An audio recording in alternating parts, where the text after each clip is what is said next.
오늘 함께 나누실 하나님 말씀은 요한일서 5장 6절부터 12절까지 말씀입니다. 요한일서 5장 6절부터 12절까지 말씀입니다. 신약성경 393면 요한일서 5장 6절부터 12절까지를 저와 여러분들이 한 절씩 교독하도록 하겠습니다. 이는 물과 피로 임하신 이시니 곧 예수 그리스도시라. 물로만 아니요 물과 피로 임하셨고 증언하는 이는 성령이시니 성령은 진리니라. 성령과 물과 피라. 또한 이 셋은 합하여 하나이니라.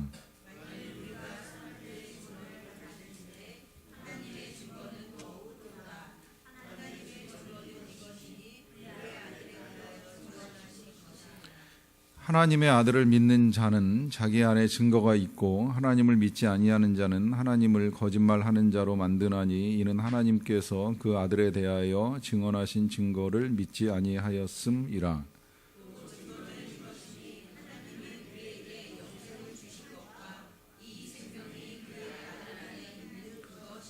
같이 읽습니다. 아들이 있는 자에게는 생명이 있고 하나님의 아들이 없는 자에게는 생명이 없느니라. 아멘. 요새 우리나라가 이 사실 여부에 대한 관심이 굉장히 많아졌어요. 어디까지가 사실이고 어디까지가 거짓이냐 하는 문제를 가지고 나라 전체가 되게 시끄럽습니다. 사실일 거라고 생각했는데 본인은 절대 아니라고, 난 그런 적 없다고 잡아떼니까 조금 복잡하고 어려워진 것 같아요. 시간이 지나면 다 밝혀질 거라고 생각이 되는데, 일단 우리가 사실을 밝히는 데 있어서 두 가지가 필요합니다. 하나는 증인이고 또 하나는 이제 증거라고 할 수 있겠는데, 이 사실을 밝혀주기 위해서 그것이 실제로 있었던 것을 이제 말해주는 이제 사람이 있으면 좋고요. 이제 사람이 없는 경우에 이제 증거를 통해서 이제 사실 여부를 밝혀내게 됩니다. 제 생각에는 이제 과거에는 증인에 많이 의존을 했어요. 증거를 채취할 방법이 많지 않다 보니까 그저 이제 몇 사람의 증거들을 이제 증인의 고백이죠. 증언들을 통해 가지고 종합해서 이것이 사실이다 아니다 하는 거를 이제 결정짓는 일들을 해왔습니다. 이제 좀 달라요. 이제 오늘날에는 증거를 채취할 수 있는 도구들을 이제 상당히 많이 만들어냈잖아요. 그 이제 녹음기도 그렇고, 이 CCTV도 그렇고, 그 다음에 이제 통장에 찍혀 있는 기록들도 그렇고, 이제 여러 가지 것들을 가지고 그것이 진짜 사실이냐를 밝히기 위해서 사용할 수 있는 도구들. 요새 교통사고도 자동차마다 이제 블랙박스를 다 달아가지고 사고의 진짜 가해자가 누구고 피해자가 누구인지를 이제 밝히는 이런 일들을 쉽게 할 수 있기 위해서 이제 많이 애를 썼습니다. 그래서 증거를 채취하기가 굉장히 이제 조금 과거보다는 이제 나아졌다라고 볼 수 있겠는데요. 오늘 저하고 여러분들이 이 증인과 증거를 통한 이제 사실 여부를 밝히는 데 있어서 먼저 좀 다루고 싶은 건 뭐냐면, 우리가 가장 중요하게 여겨야 되는 사실이 무엇이냐로부터 좀 시작을 했으면 좋겠습니다. 지금 이제 국민의 한 사람으로서는 나라 안에서 일어난 일, 그리고 청와대 안에서 진행된 일의 이제 사실 여부가 어떻게 되느냐에 대해서 관심을 가질 수는 있다고 생각을 하는데, 물론 그것도 중요하다고 생각을 합니다. 그런데 정말 우리 모두에게 있어서 대한민국 사람뿐만이 아니라 모든 인류에게라고 표현을 하는 것이 제일 좋겠는데, 모든 인류가 다 몰라도, 어느 나라에서 무슨 일이 일어나는지 다 모르고 그것이 사실인지 거짓인지를 다 모른다고 할지라도 모든 인류가 반드시 다 알아야 되는 사실 한 가지가 분명하게 있는데, 그 사실이 뭐냐라고 했을 때 그것이 예수님은 그리스도다라고 하는 사실입니다. 예수는 그리스도다, 예수는 메시아다, 예수는 구원자다라고 하는 이 사실은 모든 사람이 알아야 되는 사실이에요. 왜? 모든 사람이 알도록 하나님이 그렇게 행하신 일이기 때문입니다. 그래서 이 사실을 알고 믿으면 구원을 받는 거고, 세상 아무리 많은 지식을 가지고 있어도 이 사실 한 가지를 모르면 그러면 일생 끝나고 멸망이기 때문에 이 사실이 가장 중요합니다. 이제 그러다 보니까 이 사실을 전하기 위해서 성경도 쓰여졌고, 또 이 사실을 전하기 위해서 많은 사람들이 목숨 걸고 선교지에 나가서 전하다가 죽기도 하고 다치기도 하고 병들기도 하고 이제 고생하는 이제 일들이 일어나는 것인데, 그만큼 중요한 걸 반증해 주는 거예요. 예수님이 구원자다라고 하는 사실을. 근데 이제 문제는 예수님께서 구원자라고 하는 사실을 믿을 수 있는 증거는 뭐냐 했을 때 이제 이것이 문제가 되는 겁니다. 사실 믿을 수 있는 증거는 이미 확실하게 하나가 나타났는데, 그게 뭐냐면 이제 부활이에요. 부활이 증거입니다. 만약에 그냥 사람이 정말 뜬금없이 나타나서 제가 메시아입니다, 제가 하나님의 아들입니다, 제가 여러분들을 구원합니다, 나를 믿어야 됩니다라고 하는 이야기를 수태하다가 세상을 떠났다고 생각을 해보세요. 그를 믿을 수 있을까요? 이미 우리나라에도 그렇게 마치 하나님처럼 떠들다가 세상을 떠난 사람들이 실제로 많았잖아요. 내가 메시아네, 내가 하나님이네 그러다가 세상을 떠났어요. 근데 그가 한 일도 없거니와 구원을 할 수도 없습니다. 왜 못해요? 그는 생명이 없습니다. 부활은 왜 가장 강력한 증거가 되느냐면 이 부활 자체가 생명이기 때문이에요. 부활은 생명이 사망을 이긴 걸 보여준 겁니다. 예수님이 부활하심으로 말미암아 죽음을 이기는 권세가 예수님께 있다는 걸 보여주셨기 때문에 이 부활 자체가 증거고, 이 부활을 증거로 삼아 우리가 예수님은 메시아 그리스도다라고 하는 것을 분명하게 확인할 수 있는 거예요.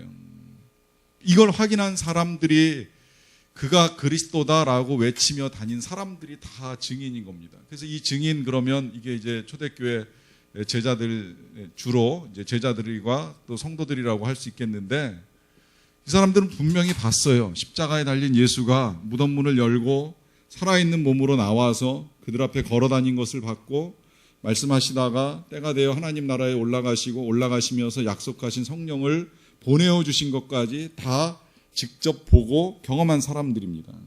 명백한 증거를 경험한 사람들이에요. 이제 그러다 보니까 증인이 돼가지고 사실을 계속 전해주기 위해서 굉장히 애를 쓰는 거예요. 그가 부활하셨고, 그가 메시아고, 그가 구원자이시다. 전하기 위해서 굉장히 애를 씁니다. 그런데 이제 시간이 지나가면서 증인도 사라지고 증거도 사라져요. 말씀드렸지만 요한이 이 편지를 쓸 때쯤에는 나이도 많이 들었고 해가지고 처음 예수님의 그 부활을 목격했던 증인들이 이제 얼마 남지 않았어요. 거의 다 세상을 떠난 상태입니다.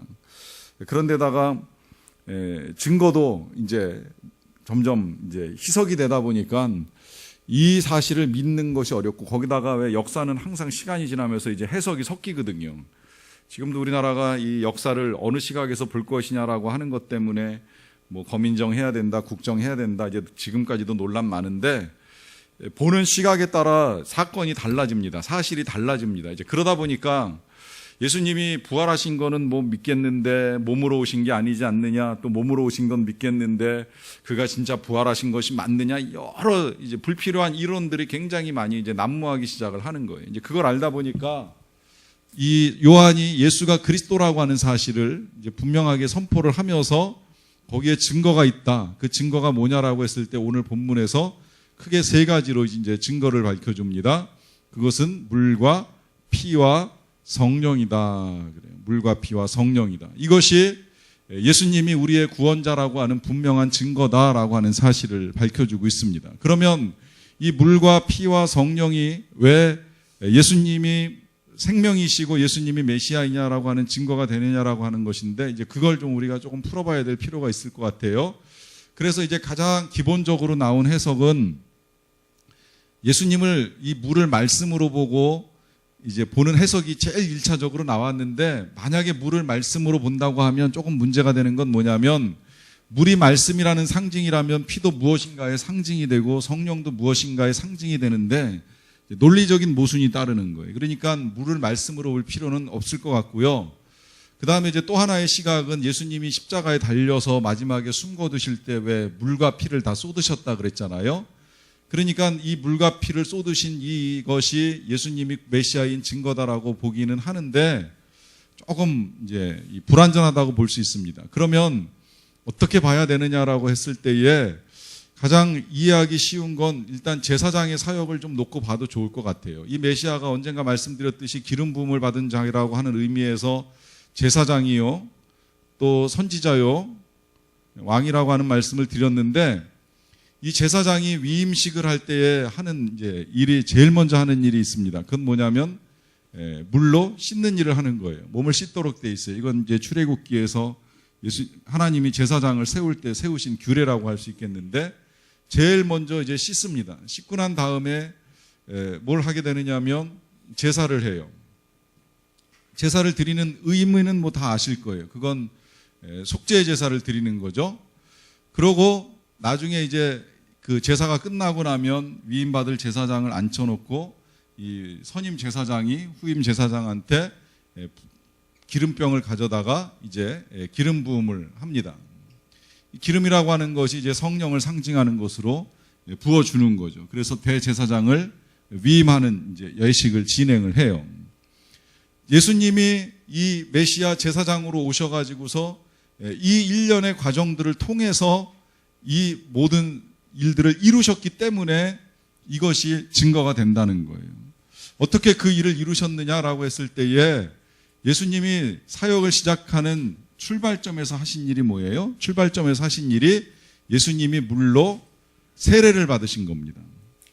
원래 예수님은 세례를 받으실 필요가 없는 분이에요. 그것을 당시에 세례를 주고 있었던 요한이 정확하게 알고 있었어요. 그래서 사람들한테 계속 물로 세례 주면서 회개하라, 천국이 가까웠다 막 선포를 하다가 예수님이 딱 나타나셔가지고 그 예수님이 가까이 오셔가지고 세례를 달라고 하니까, 내가 당신에게 받아야 되는데 당신이 왜 나에게 세례를 주십니까? 이제 이렇게 질문을 하는 일이 있었어요. 그때 예수님이 우리가 이같이 해서 하나님의 의를 이루는 것이 맞다라고 하는 답변을 하셨는데, 그것이 무슨 의미냐면, 내가 세례를 받고 이제 예수님이 메시아로서의 사역을 시작하신다는 거예요. 그리고 세례를 받는 이유는 그 예수님이 이 제사의 속죄제물로 드려질 어린 양이기 때문입니다. 그래서 이 세례 요한이 그 예수님에게 세례를 주기 전에 했던 말 두 가지를 좀 더 우리가 알아야 될 필요가 있는데, 하나는 그런 말을 했어요. 보라, 세상죄를 지고 가는 하나님의 어린 양이로다 이야기를 했고요. 그 다음에 또 하나는 나에게 세례를 받는 자에게 성령이 임하시는 것을 보거든 그가 너희에게 성령 베푸실 자이신 것을 알아라 하는 말씀을 하셨습니다. 먼저 세상죄를 지고 가는 하나님의 어린 양이라고 하는 이 말이 그냥 깨끗해 보이고 착해 보이고 순해 보이고 하얘 보여서 어린 양이라는 의미가 아니잖아요. 이 어린 양 그 자체가 속죄의 어린 양이고, 속죄의 어린 양이라는 건 피를 흘리는 어린 양이라는 걸 이미 세례 요한이 먼저 선포를 해준 거예요. 그리고 그 선포와 함께 예수님이 이제 속죄의 제사를 드려지기 위해서 세례를 통해서 씻겨지는 일을 하시고, 그러고 제물로 드려지십니다. 근데 그 제물로 드려지실 때에 뭐가 임해요? 비둘기 같은 성령이 예수님 머리 위에 임하시잖아요. 이게 요한이 미리 선포해 준 거잖아요. 성령이 임하시는 것을 보거든 그가 성령으로 세례 줄 자이다라고 하는 것을 선포해 주고, 실제로 비둘기 같은 성령이 임하면서 하나님의 음성이 들리죠. 이 성령이 임하실 때 무슨 음성이 들려요? 이는 내 사랑하는 자라 하시는 하나님의 음성이 들립니다. 이 음성은 중요하니까 나중에 조금 더 언급을 할게요. 그래서 그 예수님이 이 비둘기 같은 성령의 임하심으로 하나님이 보낸 메시아라고 하는 것이 명확하게 증거가 된 거예요. 그래서 이는 여기 이제 5장 6절로 돌아와서 보시면, 이는 물과 피로 임하신 이신이 했을 때에 세례받고 보혈 흘려주심으로 우리에게 임하신 이신이 곧 예수 그리스도시라. 물로만 아니라 물과 피로 임하셨고, 증언하는 이는 성령이시니 성령은 진리니라 그래요. 근데 여기서 이제 약간 혼란스러울 수 있으니까 정리하고 가도 좋을 것 같은데, 이와 같은 사실, 예수님이 물과 피로 임하셨다라고 하는 사실을 증언하시는 이가 누구라고요? 성령이라고. 그래서 예수님이 물과 피로 우리에게 오셨다는 사실을 일깨워주는, 이 사실을 밝혀주는 분은 성령입니다. 그러다 보니까 이 성령을 뭐라고 이야기하냐면 진리다라고 해서 성령은 진리의 영인 것을 분명하게 밝혀주고 있습니다. 그런데 사실은 성령은 진리의 영일 뿐만이 아니라요, 앞서 제가 여러분들에게 말씀드린 대로 이 비둘기 같은 성령이 임하는 걸 보거든 그가 하나님의 아들이신 것을 알라라고 하는 말씀을 이루시는 증거의 영이 되는 거예요. 증거의 영. 뭐 약속의 영이라고 해도 상관없고요. 그러다 보니까 뭐 성취의 영이라고 보셔도 틀림이 없고 결국 이 성령께서 이 모든 사실을 다 증거해 주고 있다는 거죠. 그래서 가장 명백한 증거, 물론 물도 증거고 피도 증거고 성령도 증거지만 가장 명백한 증거는 역시 성령이라는 사실이에요. 왜 성령이냐? 이 성령이 우리 각 사람에게 임함으로 말미암아 우리가 이 같은 고백이 가능한 거예요. 예수는 그리스도다. 예수는 메시아다. 예수는 나의 구원자, 나의 하나님, 하나님의 아들, 이 같은 사실을 고백할 수 있기 때문에 성령이 지금 이것을 증언해 주신다. 그래서 성령이 진리다 그래요. 다만 성령만이 아니라 그 뒤에 이어지는 7절을 보시게 되면 증언하는 이가 우리에게 셋이 있으니 곧 성령과 물과 피고 이 또한 이 셋은 하나여 합하여 하나이니라 그래요. 왜 합하여 하나라 그럴까요? 합하여 하나인 건 이 세 가지가 다 일관성 있게 오직 예수님만 증거하고 있기 때문입니다. 그래서 하나라고 이야기하는 거예요. 나중에 이제 이게 조금 어렵고 복잡해지니까 그 킹제임스 버전이라고 하는 성경이 새로 이제 영어 번역으로 쓰이게 될 때 이게 복잡하니까 이걸 그냥 하나님과 아버지와 아들과 성령이 하나이니라 이렇게 이제 고쳐서 번역을 해 놓는 일이 있기는 있었는데 헬라어 원문에는 없는 번역이고요. 이제 일단 기본적으로는 물과 피와 성령이 하나다라고 했으니까 그 자체를 놓고 봤을 때 이것이 왜 하나가 되느냐? 이 세 가지가 바로 예수님을 일관성 있게 증거해 주기 때문이라는 거예요. 그런데 이 같은 사실을 우리가 이제 아는 것이 중요한 것이 아니라 이걸 왜 알아야 되느냐고 말씀을 드리냐면 우리의 지식이 여기서만 끝나는 것이 아니라 결국 이 제사장 직분을 지금 우리가 감당하는 왕 같은 제사장 아닙니까? 그 왕 같은 제사장의 삶을 살아갈 때에 있어서도 이 사실은 우리가 이제 우리의 증거로 가지고 살아가야 될 우리의 증거가 되기 때문이라는 거예요. 우리 각자의 증거. 이게 그러니까 예수님의 증거인 건 틀림이 없는데 이 세 가지가 그 예수가 부활이요, 생명이요, 메시아라는 사실을 전하기 위해서라도 이 세 가지의 증거가 우리 안에 분명하게 있어야 됩니다. 그럼 무슨 이야기냐면 먼저 물은 말 그대로 생명이라고 할 수도 있겠고요. 그래서 우리가 왜 보통 생명이 담긴 물을 갖다가 생수다 이런 표현을 사용을 하잖아요. 생명 있는 물.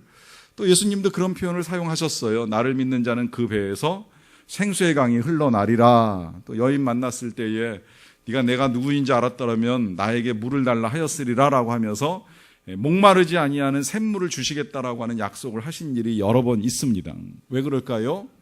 물이 생명이고 그 생명이 예수님이시기 때문이라는 거예요. 그래서 결국 우리에게도 지금 그 생명이신 예수님이 들어옴으로 말미암아 우리가 생명을 가지고 살아가는 것이고 생명을 전하는 사람들이 된 것입니다. 그러니 여러분들이 진짜 예수님을 믿는다면 당연히 여러분들 안에도 이 샘물이신 예수님이 계시는 것이고 그 예수님이 계심으로 말미암아 여러분들도 생명을 나누어 주는 생수와 같은 삶을 살아갈 수가 있다는 거예요. 그런데 나누어 줄 것이 없고 뭔가 아직도 내 영혼이 목마르다라고 하는 생각이 들면 그럼 주님이 필요한 겁니다. 생명이신 주님, 생수이신 주님이 필요한 거예요. 이것이 우리 안에 있는 또 하나의 증거가 되는 거예요. 그 다음에 피의 증거는 말 그대로 속죄의 증거인데 이 속죄의 증거는 늘 우리가 하나님 앞에서의 담대함입니다. 때로 우리가 예수를 믿고 정말 구원받고 생명을 얻은 사람으로 살아가는 일들을 하기는 하지만 우리가 온전하지 않다 보니까 죄악에 빠지는 일들이 종종 있죠. 사실은 죄가 우리를 다스리지는 못해요. 이걸 정확하게 이해하셔도 좋을 것 같아요. 죄의 종로로 타는 데서 해방돼서 우리는 이제 하나님의 사람으로 살고 있습니다. 생명의 종으로 살고 있는 거예요. 그런데 죄가 자꾸 우리를 건드려요. 그리고 우리 틈을 비집고 들어오기 위해서 굉장히 애를 써요. 이제 그러다 보니까 진짜 그 죄에 걸려 잠깐 넘어지는 일도 있고 쓰러지는 일도 있을 수가 있습니다. 근데 그때 이제 사단이 우리를 정죄하는 가장 강력한 메시지가 뭐예요? 네가 구원받은 게 맞아? 네가 진짜 예수 믿는 사람이 맞아? 네가 그리스도인이냐? 이제 이런 식의 생각을 계속 우리한테 넣어주는 거죠. 여러분, 분명한 건 우리가 죄를 짓는 일이 있을 수는 있겠지만 그리스도의 보혈이 우리를 덮고 있다는 거예요. 우리의 힘으로는 우리가 생명을 얻을 수도 없고 구원을 받을 수도 없지만 그리스도의 보혈이 여전히 우리를 덮고 있기 때문에 그 증거로 우리가 구원받은 하나님의 백성으로 살아가고 있다라고 하는 것입니다. 이게 우리 안에 있는 내적 증거입니다. 거기에 더하여서 성령은 더 말할 것도 없는 거지요. 우리가 지금도 예수님을 우리의 주, 우리의 왕으로 고백할 수 있는 이유, 그리고 이 모든 사실을 이해하고 믿음으로 받아들일 수 있는 이유는 바로 성령이 우리 안에 계시기 때문에 가능한 일이라고 하는 거예요. 여러분, 여기 그 뒤에 이어지는 구절을 보시면 이런 말씀이 있습니다. 만일 우리가 사람들의 증언을 받을진대 하나님의 증거는 더욱 크도다 그래요. 여기 이제 증인의 문제가 또 다시 불거집니다. 자, 사람들이 증거하는 일이 있었어요. 그걸 이제 증인이라고 이야기하잖아요. 자, 사람들의 증거가 때로는 강력한 영향을 미쳐가지고 사실 여부를 밝히는 일이 있는데, 그러면 사람들의 증언이 더 확실하겠습니까? 하나님의 증언이 확실하겠습니까? 비교할 것도 없이 하나님의 증언이 더 확실한 거잖아요. 그렇잖아요. 왜? 사람은 사실을 정확하게 말할 수도 있지만 자기 이해관계에 따라서 거짓말을 말할 수도 있고 약간 가감할 수도 있어요. 과장할 수도 있고 숨길 수도 있어요. 그런 일 지금 많이 일어나잖아요. 뉴스 보다 보면 만난 적이 있다 없다 안다 모른다 이제 이러면서 자꾸 이야기를 하니까 진짜 어디까지가 진짜인지 거짓인지 우리도 지금 헷갈리고 있는데, 사람들의 증언이 그래요. 그런데 하나님이 거짓말을 하신다고 하면 이건 절대 있을 수가 없는 일인데, 이 하나님께서 뭐라고 증거하셨냐면 예수님이 세례받고 물에서 올라오실 때에 음성 들려주셨죠. 뭐예요? 내 사랑하는 아들이다. 이건 예수님만 들으신 게 아니에요. 그 자리에 있었던 세례 요한도 들었고 또 그 주변에서 함께 세례를 받던 사람들이 들었기 때문에 지금까지 우리에게 전달된 역사의 기록이 된 겁니다. 하나님의 증언이에요. 하나님의 증언으로 예수님이 그리스도다, 메시아다, 나의 사랑하는 자, 나의 기뻐하는 자로 너희의 구원을 이룰 것이다 라고 하는 증거를 해주신 겁니다. 그러니까 더 이상 증거가 필요 없다는 거예요. 그런데 제가 여기서 이제 우리가 이 성령이 우리 안에 계신 증거라고 하는 말씀을 드리는 이제 이유가 뭐냐면, 자, 생각을 해보는 거예요. 여기 혹시 개인적으로 예수님을 만나거나 예수님의 음성을 듣는 분들이 간혹 있을 수는 있겠지만, 혹시 육신이신 예수님을 보신 적이 있습니까? 육신을 입고 이 땅에 오신 예수님을 보신 일이 있어요?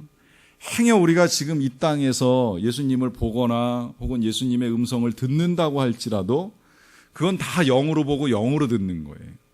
육신으로 보이고 육신으로 듣는 그건 이단이고 사입이에요. 그래서 몸 믿고 와가지고 이런 똑같은 몸 믿고 와가지고 제가 재림 예수입니다 그러면 믿을 수 없는 것이, 지금은 예수님이 영으로 우리에게 임하신 거예요. 그 영으로 임하시는 예수님 오시기 전에 제자들은 예수님을 실제 봤잖아요. 부활하신 예수님도 봤잖아요. 빈 무덤도 확인했잖아요. 분명한 증거를 가지고 예수님을 믿을 수가 있어요. 그런데 우리는 아무 증거를 실제 본 적이 없어요. 그럼에도 불구하고 여러분들은 예수님을 믿으십니까? 안 믿으십니까? 믿으십니까? 믿는다면 우리 아이 안에도 우리 모두에게도 다 성령이 있는 거예요. 이게 명백한 증거. 왜? 아니, 생전 본 적도 없는 예수님이 살아계신다고 어떻게 믿을 수가 있겠어요? 생전 본 적도 없는 예수님이 부활하셨다고, 그가 지금 우리에게 성령을 보내셨다는 걸 어떻게 우리가 믿겠어요? 지금도 많은 사람들이 못 믿으니까 이해할 수 없는 소리를 한다고 하면서 우리를 이상하게 여기는 일들이 일어나잖아요. 그런데 우리가 믿는다면 이게 우리의 힘으로 되는 겁니까? 아니라는 거예요. 성령의 힘으로 된다는 거예요. 그 성령이 우리 안에 거하시는 것이 또 하나의 증거가 되는 겁니다. 그래서 이것 또한 어떻게 보면 하나님의 증거라고도 할 수 있겠는데, 사람들의 증언을 받는 것도 중요하지만 하나님의 증거는 더욱 크도다라고 하는 거예요. 왜냐하면 이 하나님의 증거는 바로 그의 아들에 대해서 증언하신 것이기 때문입니다. 자, 그래서 이제 10절에 이렇게 이어집니다. 요한 1서 5장 10절입니다. 하나님의 아들을 믿는 자는 자기 안에 증거가 있고 하나님을 믿지 아니하는 자는 하나님을 거짓말하는 자로 만드나니 이는 하나님께서 그 아들에 대하여 증언하신 증거를 믿지 아니하였음이니라 그래요. 여기서 이제 명확하게 구분을 해주면서도 어떻게 보면 이제 조금 이제 혼란스러운 부분이라고도 할 수 있겠는데, 일단 하나님을 믿지 아니하는 것은 하나님을 거짓말하는 자로 만드시는 거예요. 하나님이 이미 예수님이 하나님의 아들이시라고 증언도 해주셨고 또 하나님이 살아계신 증거를 부활을 통해서 다 보여주셨는데 그럼에도 불구하고 믿지 못하겠다라고 하면 하나님을 거짓말하는 자로 만드는 거니까 어쩔 수가 없다는 거죠. 그런데 하나님의 아들을 믿는 자는 자기 안에 증거가 있다. 그 증거가 지금 이제 성령이라고 하는 사실을 제가 여러분들에게 말씀을 드린 겁니다. 자, 그러면 이제 또 우리에게 있는 몇 가지의 증거들을 이제 넘어가서 좀 보도록 하겠는데요. 요한일서 5장 11절로 넘어갑니다. 또 증거는 이것이니 하나님이 우리에게 영생을 주신 것과 이 생명이 그의 아들 안에 있는 그것이니라 그래요. 자, 여기서 이제 또 하나의 증거가 우리에게 있다라고 하는 표현을 사용하고 있는데 그것이 뭐냐면, 자, 영생이라 그랬어요. 이 생명을 이제 다른 말로 영생이라고 표현했는데, 이 영생에 대한 의미 말씀드린 대로 그것이 그냥 당연히 이제 이 글자 그대로 영원한 생명, 멈추지 않는 생명이라고 하는 사실로 이해하셔도 틀리지는 않아요. 그런데 예수님이 우리에게 정의해 주신 영생은 뭐예요?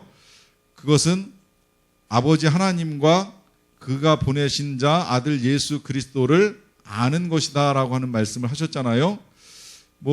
이 표현이나 영원한 생명이라고 하는 표현이나 크게 다르진 않아요. 하나님을 알면 그 관계로 영원한 생명을 얻는 것이고, 영원한 생명을 얻었다는 것은 결국 하나님도 알고 예수님을 아는 것이기 때문에 어떤 의미로든 상관이 없는데, 그 상관이 없다라고 말씀을 드리는 이유는 뭐냐면, 여러분들이 정말 예수님을 아십니까? 하나님을 아십니까? 그러면 영생 얻은 거예요. 그게 증거라는 거예요. 이 증거가 이게 우리의 눈에 보이는 것처럼 잡히지가 않으니까 진짜 내가 영생이 있는지 없는지에 대해서 혼란스러워 하시는 분들이 계셔서 조금 불편하지만 성경 한 군데를 좀 찾아서 읽어드리고 가도록 하겠습니다. 요한복음 성경 가지고 오셨으면 요한복음 5장 24절 말씀을 한번 찾아보세요. 요한복음입니다. 요한일서가 아니라 요한복음 5장 24절입니다. 신약성경 151면인데 24절 말씀 한 절을 제가 읽어드릴게요. 내가 진실로 진실로 너희에게 이르노니 내 말을 듣고 또 나 보내신 이를 믿는 자는 영생을 얻었고 심판에 이르지 아니하나니 사망에서 생명으로 옮겼느니라 그래요. 자, 여기 내 말은 누구의 말이에요? 예수님의 말씀이죠. 그리고 그 예수님의 말씀을 듣고 또 예수님을 보내신 이 누구예요? 하나님이죠. 이 하나님을 믿는 자는 뭘 얻었다고? 영생을 얻었다 그래요. 이 시제가 참 중요합니다. 이 시제가 우리 성경엔 과거고 헬라어 성경에는 완료인데 끝난 일이에요. 얻을 것이라고도 말하지 않아요. 이미 영원한 생명이 우리 안에 들어와 있다는 거예요. 그래서 심판에 이르지도 아니할 뿐만 아니라 사망에서 생명으로 옮겼다라고 분명하게 선포를 해주고 있습니다. 이 증거를 우리가 가지고 있는 거예요. 이걸 이제 믿기가 어려우니까 그 뒤에 이제 요한일서 5장 13절 밑으로 내려가서 먼저 볼까요? 내가 하나님의 아들의 이름을 믿는 너희에게 이것을 쓰는 거는 너희로 하여금 너희에게 영생이 있음을 알게 하려 함이라 라고 하면서 여기서도 영생이 있게 될 것을, 영생이 있을 것을, 영생을 얻게 될 것을 하지 않고 뭐라 그래요? 영생이 있음을 알게 하려 함이라 라고 하면서 왜 내가 이 편지를 이렇게 길게 썼는지 아느냐? 이 편지를 쓰는 것은 하나님의 아들 예수님을 믿는 너희에게 영생이 있다는 것을 알도록 도와주고 싶다는 거예요. 근데 여기서 이 표현이 되게 중요합니다. 이 안다라고 하는 표현이 중요한 것이 믿는 거하고 또 달라요. 여러분 이 두 표현의 뉘앙스의 차이를 좀 한번 느껴보세요. 제 아내가 저를 사랑하는 것을 제가 압니다. 제 아내가 저를 사랑한다고 제가 믿습니다. 같지만 뭔가 조금 다르죠. 아는 것과 믿는 게 조금 다르지 않습니까? 예. 여러분, 그 차이예요. 여기 지금 이 사도 요한이 이 편지가 이제 마무리되어 가는 과정 중에 이 편지를 쓰는 목적을 다시 밝혀주고 있는데, 이건 너희가 영생이 있다는 사실을 믿으라고 하지도 않고요, 알고 있어라 하는 거예요. 잊지 말라는 겁니다. 그러면 여러분, 우리 안에 영생이 있어요, 없어요? 영생이 있어요. 생명이 있다는 거예요. 왜? 우리가 이 사실, 예수가 메시아라는 사실을 알기 때문에 생명, 이 영생이 우리 안에 있습니다.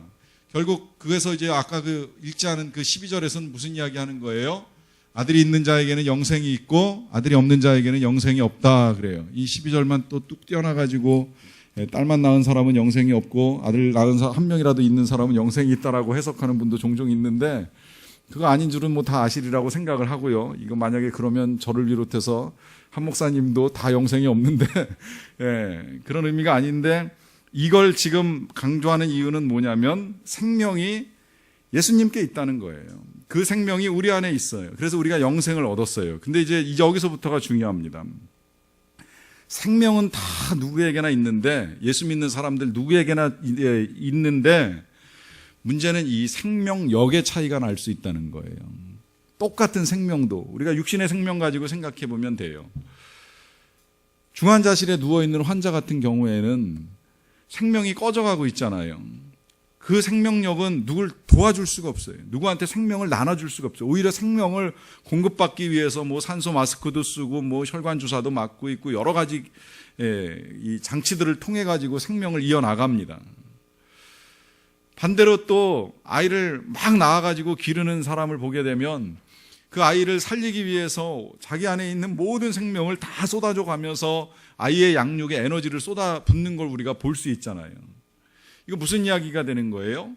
생명이지만 생명의 차이가 있을 수 있다는 거예요. 그래서 예수님이 우리에게 진짜 원하시는 건 생명이 있느냐 없느냐의 문제가 아니에요. 예수님이 그렇게 말씀하셨잖아요. 내가 온 것은 너희로 생명을 얻게 하고 더 풍성히 얻게 하려는 것이라. 단순히 영원한 생명 얻는 데서만 머무르는 것이 아니라 풍성해야 된다는 거예요. 왜 풍성해야 되느냐? 그래야지 또 다른 사람, 생명이 필요한 사람에게 생명을 줄 수 있기 때문이라고 하는 것이죠. 이게 지난 위임 예식 때 우리에게 교회 전체에 주신 하나님의 말씀입니다. 생명의 에너지를 주는 교회. 교회라 그러면 우리가 다 교회인데, 우리 온 성도들이 생명을 줄 수 있는 교회로 세워져야 된다는 거예요. 공급받고 죽어가는 생명이 아니라 공급해주고 나누어주고 살려주고 세워주고 도와주는 이런 생명력 있는 삶이 필요하다는 겁니다. 그런데 그렇게 살아가려 하면 어떻게 해야 돼요? 예수의 생명이 우리에게 공급되지 않으면 절대 할 수 없는 일이에요. 억지로 안 됩니다. 내 힘으로 하려고 하면 금방 고갈되고 마릅니다. 할 수 없습니다. 그러나 예수의 생명, 여기 생명이신 예수님의 그 생수와 같은 은혜가 먼저 우리에게 부어지고, 그로 말미암아 우리 안에 생명력이 넘치게 될 때 그런 우리를 통해서 생명이 흘러가는 거예요. 생명이 전달되는 거예요. 그래서 그 생명이 전달되면 병든 자가 고침받고 죽어가는 자가 살아나고 하나님을 떠났던 자가 돌아오고 영원히 살아나는 이 능력 있는 일들이 일어나는 것입니다. 저와 여러분들에게 주신 그 영원한 생명이 그렇게 생명 살리는 일에 쓰임받게 되기를 간절히 축원합니다.